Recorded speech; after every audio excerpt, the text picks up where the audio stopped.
The age-old question. Do you miss gaming? And what I mean by that is a lot of us who used to play these games like Black Ops 2, GTA Online, Minecraft, Modern Warfare 3, the golden age of gaming, right? A lot of us are older now. We're in our 20s. We're working full-time jobs. Some of us don't even live with our parents anymore. We have bills to pay. We have responsibilities. And, most of us really miss that feeling. That feeling of just waking up and just hopping right on the game and having the whole day to play, doing whatever you want, not worrying about anything, no responsibilities, no stresses. And the question is, do you miss gaming or do you miss freedom? And that's not to take anything away from these games, because games like Black Ops 2, Destiny 1, Minecraft console, GTA Online, these games were literally perfect. I mean, they were almost divine. They were perfect. Especially in the time that they came out. They really were perfect games. And of course we miss it, Of course we miss being a little kid, being young, hopping on Call of Duty, meeting all these new people in game chat, and, meeting friends and whatnot. And of course we miss it. So the question is, do we miss the gaming, or do we miss the feelings that we once felt? And this is something that I have experienced for many years, is a void, right? For years and years and years, I felt a void within. I felt a void inside of myself.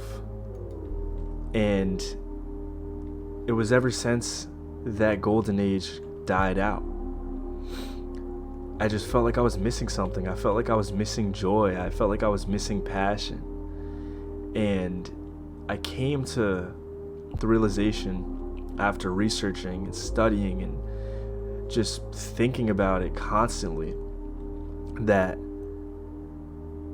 it's not actually the gaming that you miss or the games that you miss.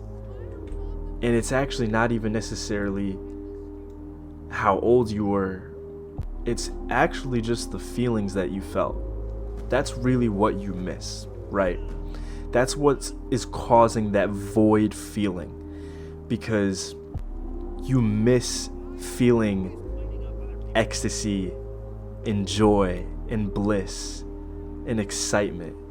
You miss feeling freedom and looking forward to something. Oh, that DLC drops next week. I'm so excited.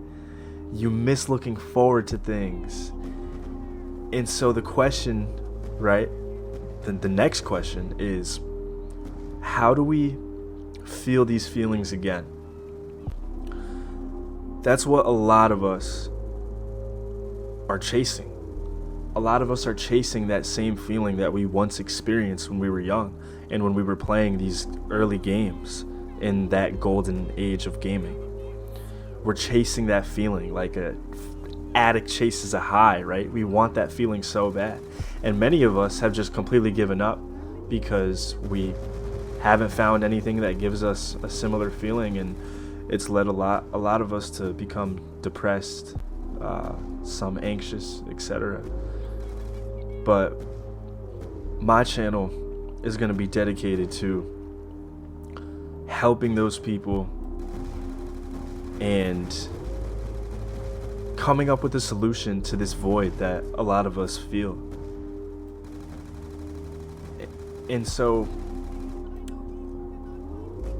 the second question, after we understand that what we really miss is just the feelings that we once felt, is how do we feel those feelings again? So understanding feelings and emotions and how they work is really interesting. So your feelings are always inside of you. They're always within you at all times.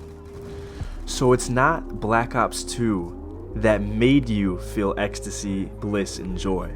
It's not Grand Theft Auto Online or GTA 5 or Destiny or Minecraft or Halo that made you feel serenity and excitement and joy. These games didn't make you feel that. You made yourself feel that.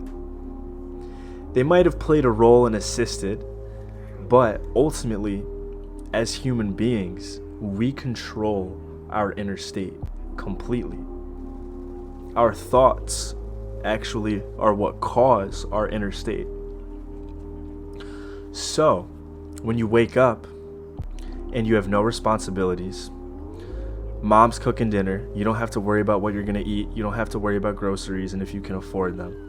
You don't have to worry about going to a job. The only thing you have on your mind is school, maybe some homework, and gaming. Hopping on and playing with your boys.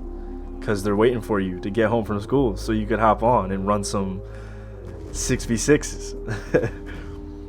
So, those thoughts are actually what caused the feelings that you felt.